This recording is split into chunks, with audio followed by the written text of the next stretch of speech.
webinar. So I'll take first few minutes of for a brief introduction of Silverleaf Solutions and to introduce myself and the team.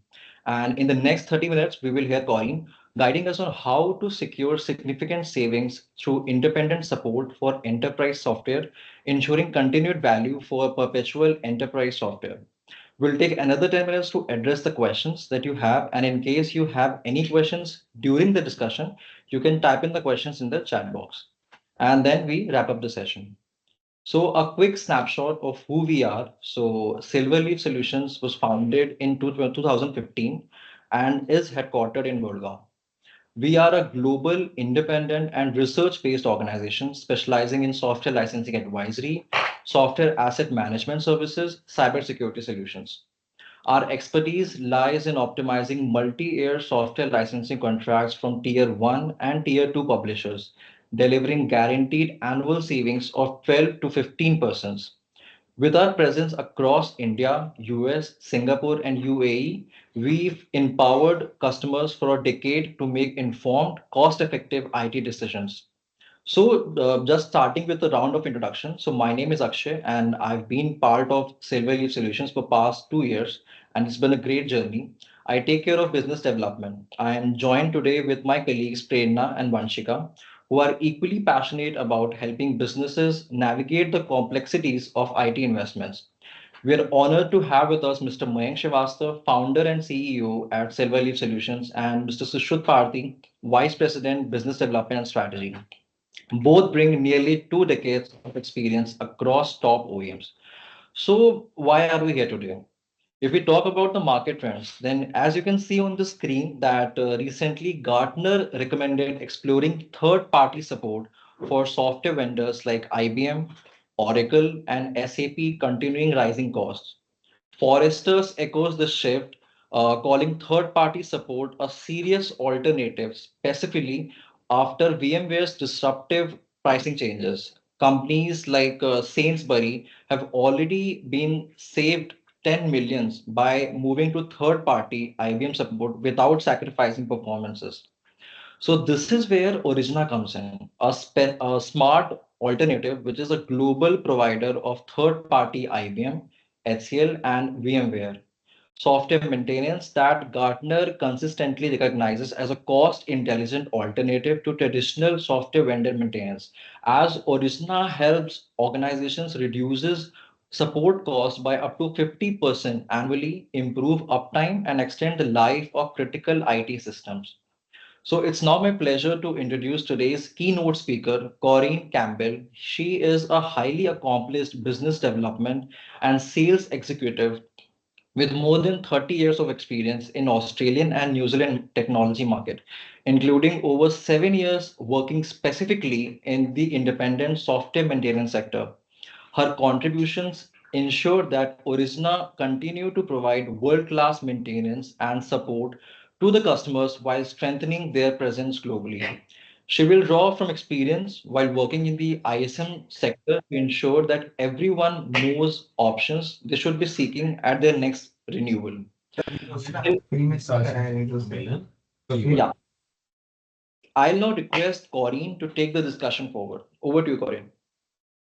Thank you very, very much, Akshay. I think we need to give you your next role. I simply have to hang on to you, but that was a तुम wonderful लोगों को एक mail introduction. भेजा था Thank मैंने, you. ये attend करो, आप लोगों को अच्छा है जस्ट भेज Okay. Look, I'm very, very honoured to be here today to speak to everybody and to share some more detail on how and why IT leaders around the world are leveraging independent software maintenance to help drive their business agendas forward. And also, it helps them drive their personal, their career, professional status forward as well. And we've seen many IT leaders actually use independent support as a mechanism to grow their success and their reputation in the industry. So with that, I will just move through. Look, there's so many external factors that impact a business today, and IT leaders certainly can't have any control on things like changing weather patterns that cause floods, which impact insurance companies in terms of having to increase their payouts to their customers. You can't directly affect the politics that are going on. However, you do and can make a difference in terms of the way you react to those forces.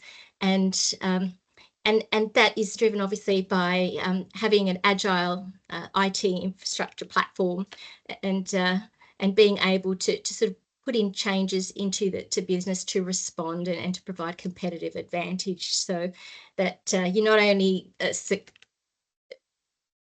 manage to survive all of these things that come your way, but actually thrive. So, one of the areas that is very restrictive for IT leaders in terms of being able to drive their technology agenda forward is definitely the high costs of what is often referred to as tech debt, or their legacy platforms. And often those platforms are actually still functioning very, very well in their business, and not necessarily something that they want to replace or remove. But they are the older types of technologies, and not necessarily the SaaS modern ones. So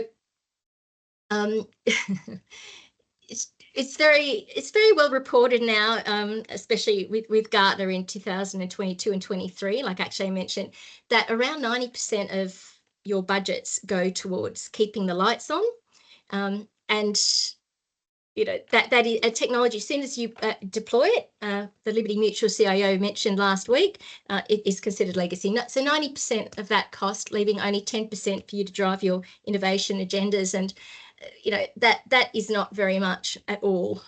When you think about what those costs are comprised of, and you look at the data from people like Gartner and Forrester, etc., they actually say that the software costs make up about up to 60%, so somewhere around 40 to 60% typically.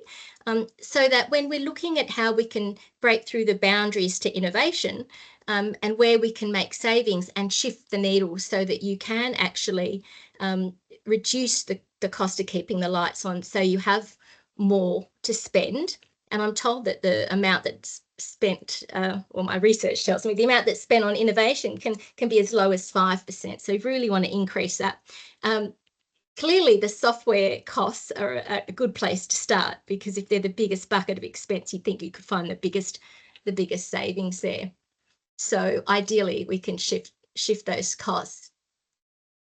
You've got to kind of ask yourself in that case, why, when a software is deployed and there's a return on investment analysis done, most of the costs, when software is being considered to be put into the business, is upfront costs.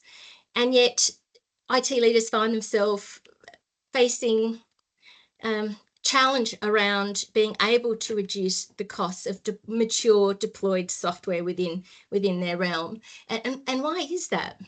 Well, it's really because the big software vendors that customers really rely on to run their business, and SAP and Oracle and IBM are great examples of those types of technologies. I've lost my place. They're very important, and so IT leaders feel that they have to have the best support possible to be able to feel that their business is safe and secure and continue to operate without risk. The big software vendors have done a great job of convincing people, the customers, that the only way that they can actually safely operate those technologies is to be under their support. And for years, customers found value in staying close to those technology vendors for software maintenance support, because in the early days after deployment, those technologies weren't as fully featured. They weren't as robust. The bugs and the defects and the issues that are typically found in new software had to be ironed out. So it made sense to pay high software maintenance costs annually to those vendors for those products. But really, the reason why the costs have stayed the same is because the software vendors themselves have not only just done a great job of convincing the clients that they actually have to stay with them and there is no other option for them, but at the same time, they use policy changes, changes to their support models, and different commercial tactics to they almost hold customers hostage, you might say. It sounds a little bit aggressive, but certainly in the case of Broadcom, that's how a lot of people are feeling at the moment. So there are definitely options out there, and we're one of those options for you to explore. But I thought it might be worth talking a little bit about some of the tactics. One of those tactics that is costly and disruptive for clients and keeps customers on the vendor's technology roadmaps, which protects the commercial interests of the big software vendors, is putting products end of support. By doing so, they ensure that their cost to support their customers remains low, and that continues to feed them a high profit year on year. And it means that customers will keep investing with them and feel the need to stay on their current technology, and it keeps them on a bit of a treadmill. So end of support is an issue because customers are faced with decisions very often, every 3 to 5 years typically, on whether or not they want to do an upgrade of their software, and that's disruptive, costly, introduces risk, or pay additional cost for the software support. And when they do so, they don't even get the full level of support that they are accustomed to for products that are under current support. As I mentioned before, there's a lack of innovation coming into the product, so that the value in that software maintenance is getting lowered. Which I've touched on, actually, the fact that, you know, customers feel like they have to stay on that customer roadmap rather than follow their own, and invest money and effort into maybe deploying more modern technologies around customer service or AI, etc. And yes, they feel very much locked into a vendor. So the current changes move towards SaaS models. In some ways that sounds attractive, but the downside of SaaS models is, in subscription payments, is that you hand over control of your technology roadmap, and you cannot then choose when you want to do your upgrades, and you're bound. You lose your negotiation power. It's very difficult to control what you want to do. So you're paying a lot of high cost and getting poor support. So it's not ideal. I'd like to stop here for a minute. Does anyone have any examples of situations where they feel locked in? Would anybody like to contribute to today, or would you like to save your questions to the end? I can share, right? Recent example, right, with Microsoft. We have a unified arrangement with them, right? It is running since last couple of years. But so what's happening every year, I'm seeing the increase in the cost. And surprisingly, this time, the increase is around 40%, right? So now it is a difficult situation for me, right? Okay, how should I actually get the unified support from Microsoft? Right. So, and the last year VMware, right? What we actually talking about, right? So we were forced to get out from VMware and migrate to Citrix, actually. So yes, yeah, real time examples, right? Thank you very much for sharing that, and that reflects a lot of what we see. Indeed. Does anyone else have an example where they're comfortable to share on that, or other vendors? I know Broadcom, when the changes were coming down the line with VMware, customers had already experience when they purchased CA, and therefore some of the customers that had bitten by that experience got in and actually negotiated multi-year agreements early, so that they had more time for their planning. And that was quite clever. A lot of the people that put in 3 to 5 years, have had much better runway for planning what to do as a next step. But Kareem. yes. Kareem, so Sachin has raised his hand. Sachin, you can ask the question. Yeah, I have maybe a common situation that normally we face while negotiating with the OEMs. Uh, See, I have 3 years enterprise agreement available with, let's say, X vendor. And if we go for a renewal, that point in time, I realize and I do my internal working that instead of, let's say, 10,000 licenses, I'm using only 5,000 licenses. And I want to step down the number of licenses. That point in time, we face a challenge that if we reduce the number of licenses, OEM pose a challenge of increase in the overall enterprise agreement cost. How to tackle these kind of situations? Yes, that's a common problem, and that's particularly common with my experience with both Oracle in my previous job and very much so now actually with IBM. That is something that can take actually sometimes a couple of years to remove yourself from, and working closely with excellent people like Silverleaf. And where it might help Silverleaf, we obviously can support them as well. But Silverleaf have amazing knowledge. Sometimes you actually might have to take a hit on the first year where you're making your changes to be able to extract yourself from an agreement, and it's good guidance through analysing, what your business wants to continue using and needs, and then what you are happy to or able to migrate off. And sometimes you may need to pay more for the next year, because then you know that you're going to be avoiding being locked in for the subsequent year with a plan to make your move away. So in the case of our large IBM ELA agreements, Origina has the people that work closely with our amazing partners like Silverleaf, and we together will guide the clients on a strategy on how to remove that. But sometimes in your negotiation, having knowing the vendor knowing that you have a backup plan, which we would, Origin obviously would love to be much more than a backup plan, but at worst, when you engage with us on the technologies that we support, and that if your negotiations turn sour, you have a safe harbor, a place to come to, that gives you more power in your negotiations. But I'm not a licensing expert to give you the specifics, but yes, absolutely.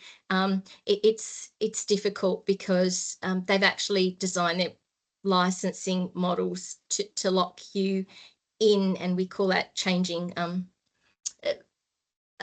product family. It's service level changes. I can't think of the name now, but yes, we have a common term in the business. So around service level, matching service levels. There it is. Yeah, when they. Yeah. So Karin, allow me to add to what you were talking about. First, I think I'll just answer your question, sir. So Sachin, we do both. Basically, if you look at the landscape of what's happening in the market, the OEMs are first of all adding and augmenting prices on the base contract, which is your basic problem which you just stated. And then as much as this price increase happens, it's also interconnected or linked to the support function of the same OEM, because you will definitely need support, because you can't have a downtime for your services, right? So both are increasing. I just wanted to fundamentally make sure that, and we can address both, because as you would have seen in the introduction, we are basically a company which does licensing advisory, which is your problem statement on the base contract, which you gave as an example as ex-vendor with 3-year commitment. And in the paucity of time, I won't discuss that in detail now, but I'll be very happy and glad if you can share a calendar where you're free. We can do a one-on-one and help you understand and detail out what we've been doing in the last 10 years, helping customers like you with the same problem. And then on the software support side also, It's the same thing which we do. So basically, we're trying to pull down both as much as the OEMs are pulling it up. You know what I'm saying? So I will ensure that the team is in touch with you. Seek a time on your calendar, and then we can detail this out for you. Does that work? Yeah. Thank Yeah. you. Yeah. Yeah. Thank you. Harvansh, now going back to a second question, I think Harvansh, we have software support, I mean software third-party support on Unified also, and I will take this with you offline and help you in that piece as well. I know the problem statement. Okay, there's another message. Okay, Which, superb. yeah. So I think this is a very common problem and a very burning problem, if I can use the word, because everybody is in the same boat, and that's why we thought this is a good platform to come together and understand and how much is that problem statement, the impact of that problem statement. And you just named one, Harvansh, if I have to take your example, and thank you for bringing this up. I think we have the top 20% of the OEMs, which actually constitute 80% of the market share, have this problem. And they know it, and it's a monetization strategy. Yeah.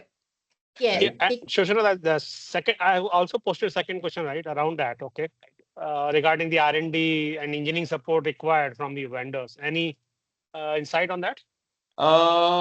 When engineering support will be also a part of this, but it depends on what level are we talking, because the IP is owned by these vendors, right? The intellectual property, right? So generally, unbundling a software or building, what do I say? Building features into that software can only be done with integrations, but not on the SKU No, level. my question is around only the bug fixing, right? Sometimes you require immediate support on security side or any bug, right?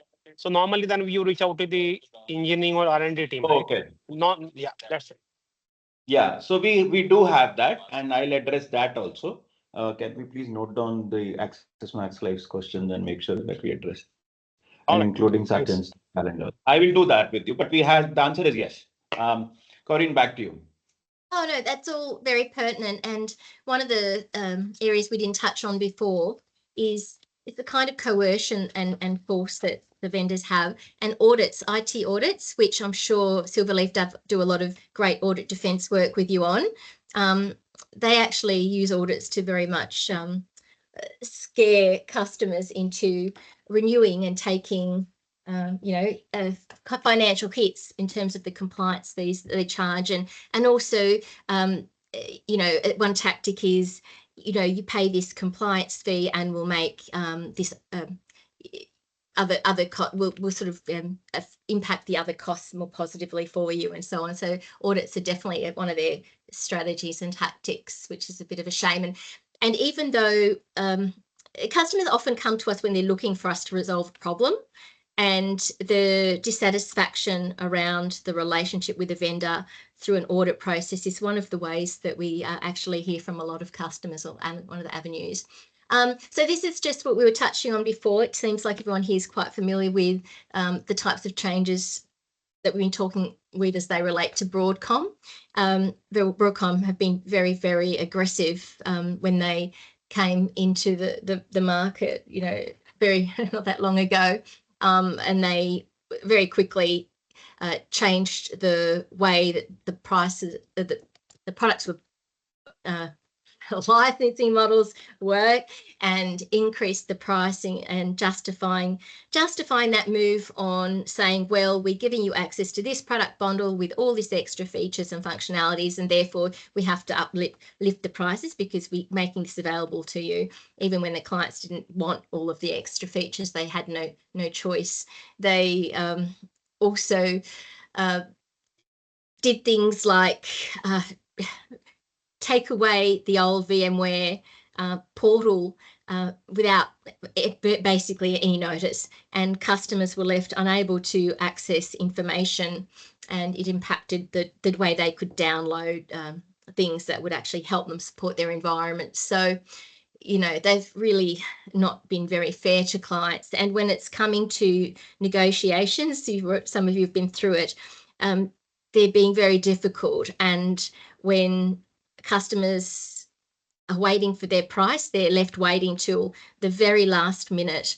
So they are trying to give customers as little choice and option as possible so that they have, you know, no other option but to go with Broadcom. And once you've moved to subscription, because they have taken away people's rights to continue with perpetual license if they want to stay under support with them, they basically control your roadmap, and it's controlling your core infrastructure a lot of the time. So they really are having a big impact on people, and it's been quite unsavory. So touching on, you know, what people are faced to do, and that's consider their options. So do you stay with Broadcom and shift to the subscription licensing, and do you do that for everything or for part of your estate?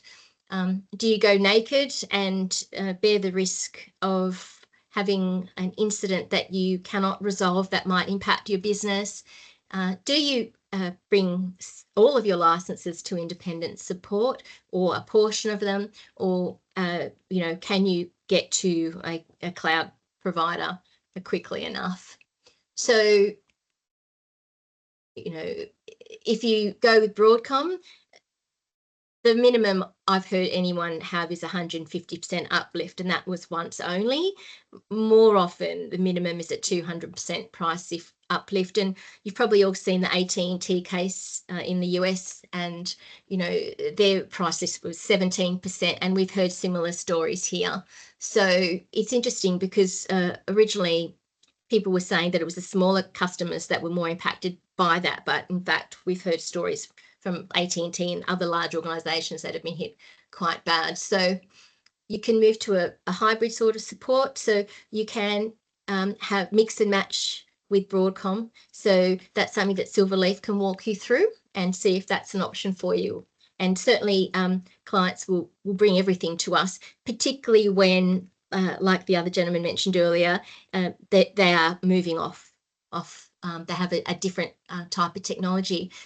Do I need to do a time check here? Are we good for time for everyone? We keep talking, or it's okay? Yeah. All right. Yeah. So, yeah. All right. I'd like to talk a little bit more about the sorts of features in independent support that actually provide significant value, and more value than you would expect in the vendor software maintenance.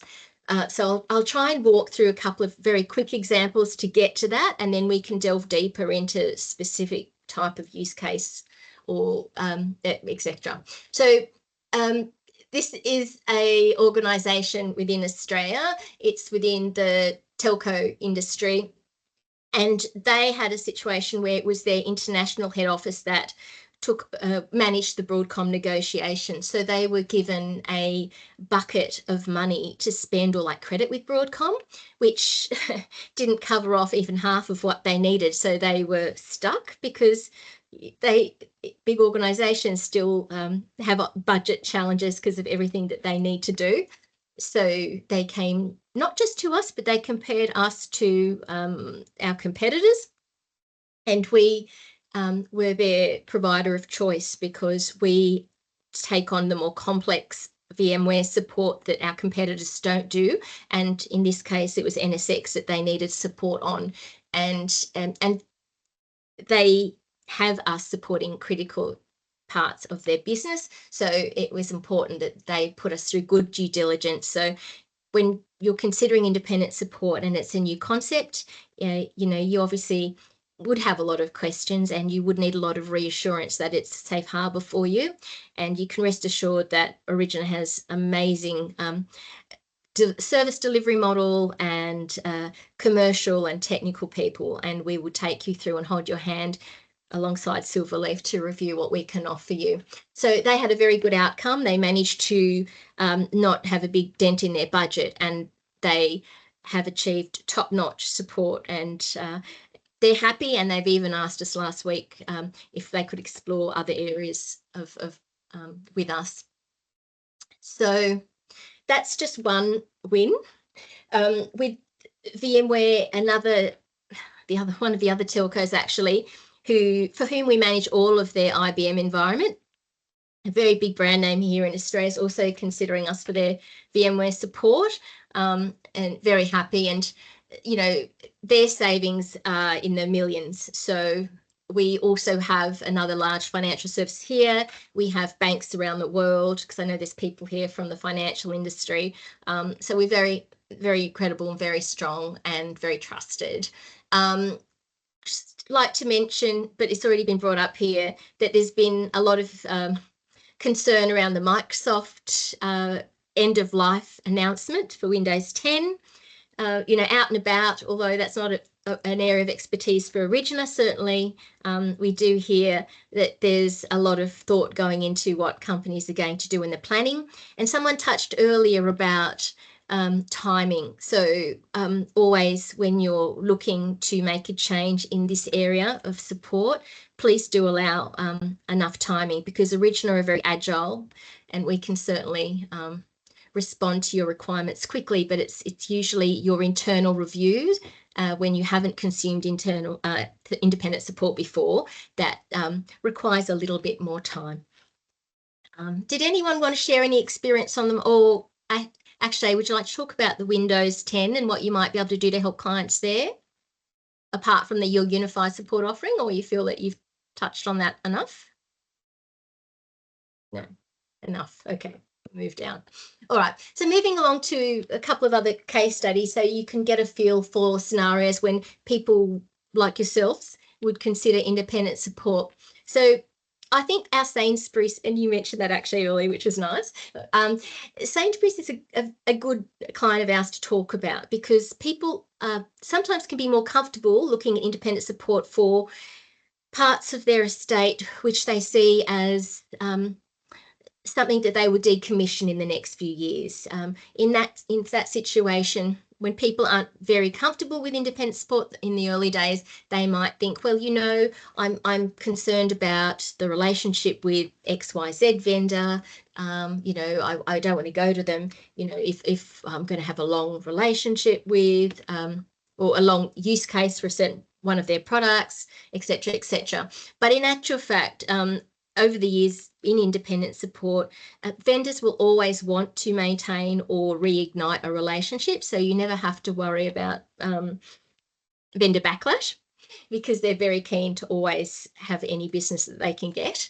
But around the Sainsbury example, the Sainsbury is important because they actually were having performance issues with their online ordering, and IBM were not offering the right amount of help. So typically vendors like an issue to be directly related to their code before they will step in. And, you know, often you would have to justify by replicating an issue. It's not the network, it's not an integration, it's not my it's not my configuration, but this is code. Well, Origina and in respect to our other competitors or frenemies in the independent support space, we all would go the extra mile to support our customers. So we will take in your issues and inquiries and your service tickets, and we will help you actually find out, make sure, triage where the problem sits. So we, instead of saying, nah, you have to upgrade like a vendor would, we say, well, where's the problem? What's causing it? How can we help you? And we actually could help them put in a resolution to their challenges, which meant that they didn't have to upgrade the underlying hardware and go through all of that disruption and costs, because they had budget constraints being in retail. And we helped improve their performance significantly, and they wanted us to future-proof their solution for 10 years, and we worked with them to do that. And, you know, we actually go the extra mile, and we don't do this unless, or often, most of our support is actually remote. But in Sainsbury's case, they were very, very keen and really wanted us to go in over their high trade times like Black Friday and Cyber Monday, those times. So is it all the opposite? But, you know, the high online trading times, and make sure they are okay. So they have stayed a very, very strong customer. They awarded us in there, you know, as a top support provider industry and our partner in our category and so on. So so they're great because they're a customer that wants to use the technology we support, and we've extended the life of that, and they have been able to use the version that they have and not pay, you know, additional upgrade charges and have to upgrade underlying hardware and those types of things. So $4 million. That's the price that Liberty Mutual, the 6th largest casualty and property insurer, saved by coming to us. Well, actually, that's very modest. They've saved more, but I'll just say $4 million. And I've met the CIO of Liberty Mutual, and he's one of those CIOs that has actually used us to further his career. But he came to us at a time when they were going through a very aggressive audit. We initially took them on as a client to support their Passport Advantage product, but we also later picked up their mainframe support, and he had to answer to the board and the CEO on their digital first strategy. And through the cost savings that we enabled, they were able to meet those objectives. So they've had a terrific outcome. So we like to talk about that. All right, so I just thought I'll talk a little bit about who Origina is, because I haven't done that before.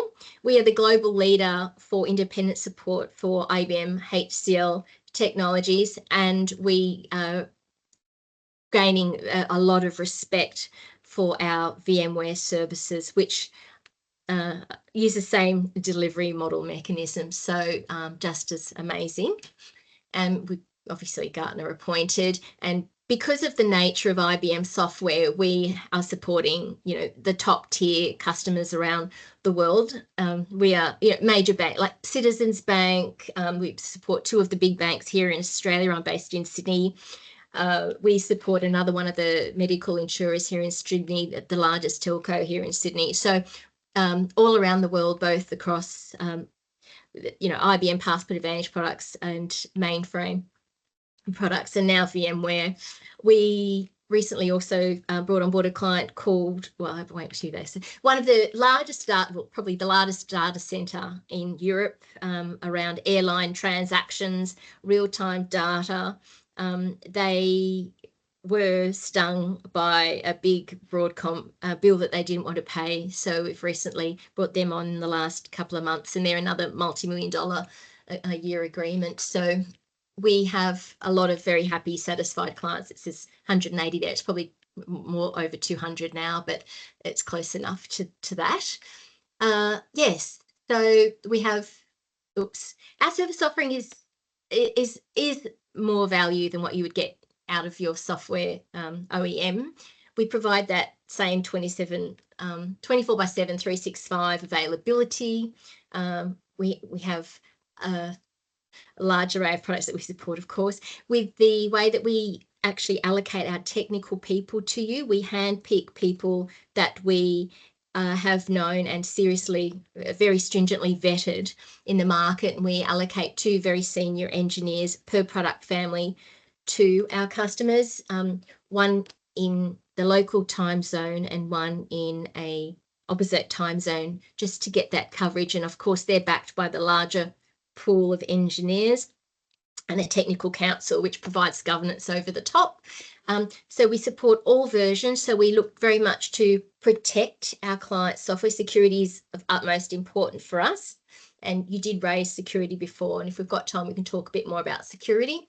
But we also support any version. So you can sweat your assets as long as you want. You don't have to decommission them or move them out.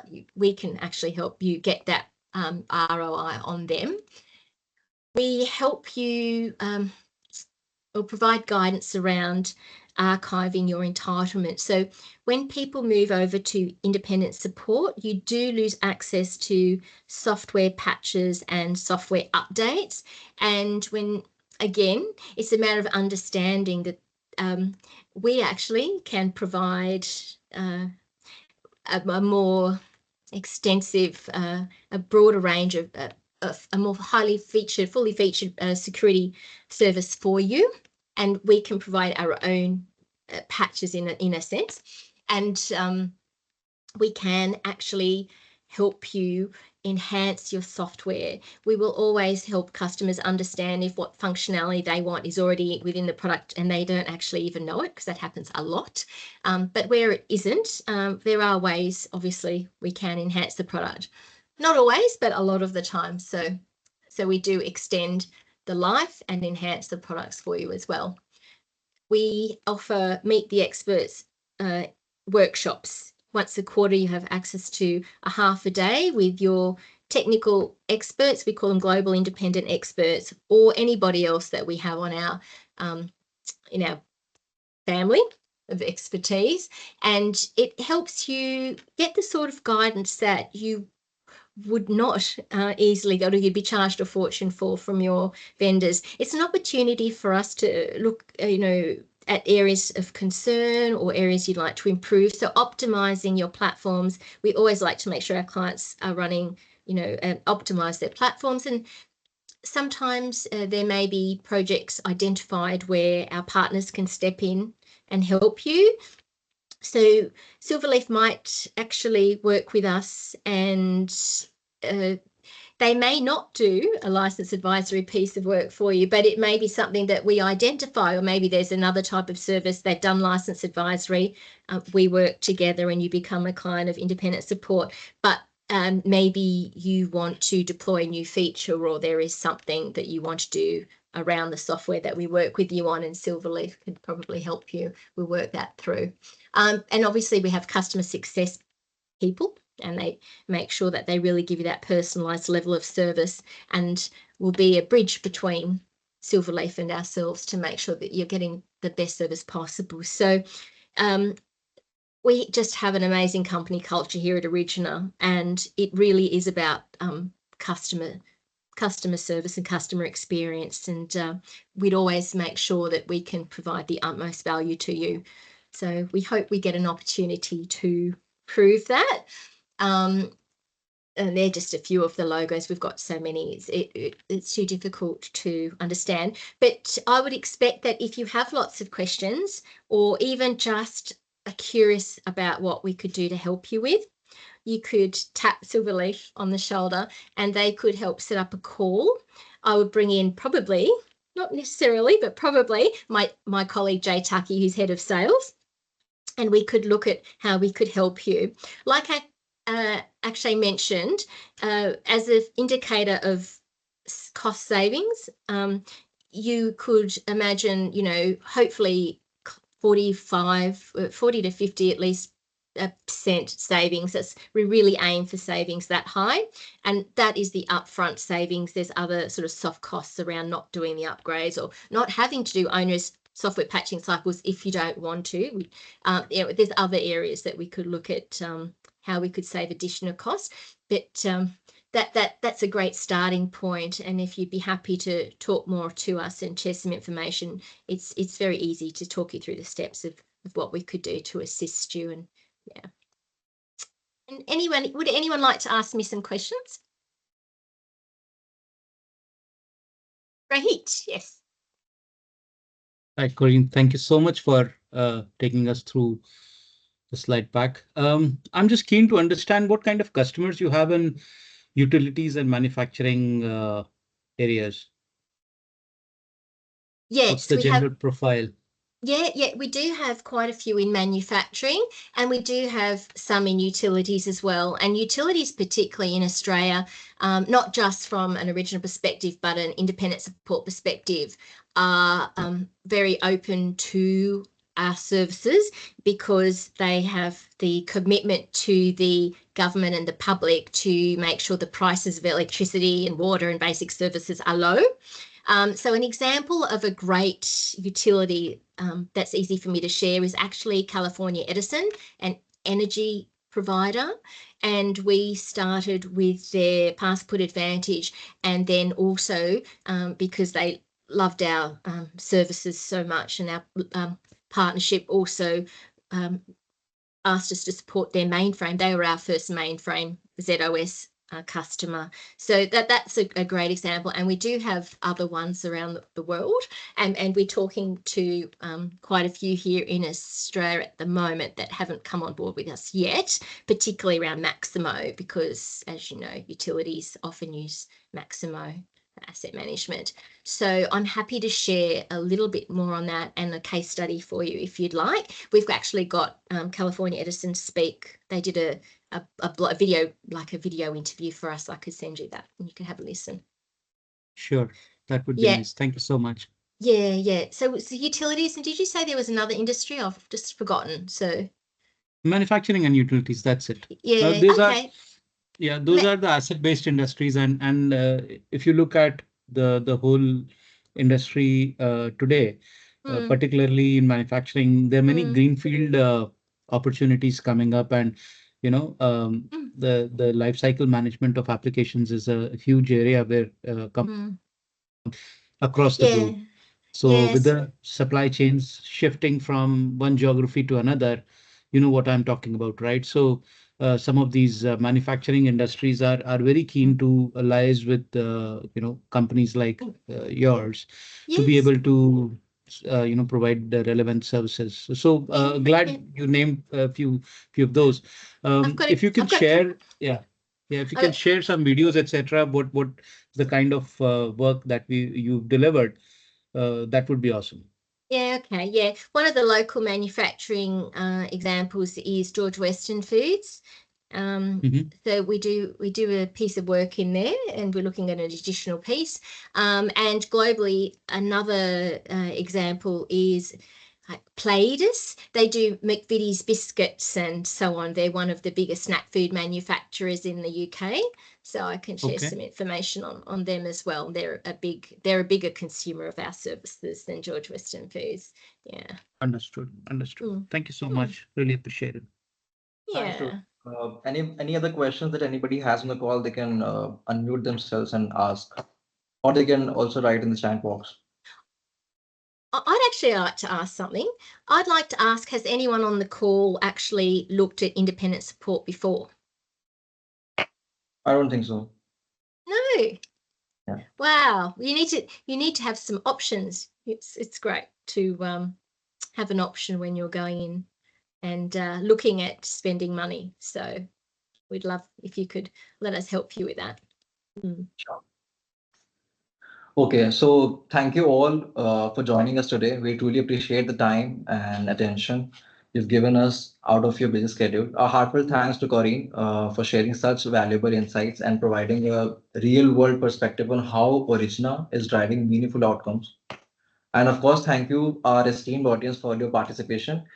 We hope you found today's discussion informative and that it offered actionable insights into how Silverleaf Solutions, in partnership with Origina, can support you with software maintenance. We look forward to continuing this conversation with you. Thanks again and have a great weekend. Thank you. Thank you. Bye. Thank you. Thank you. Thank you so much.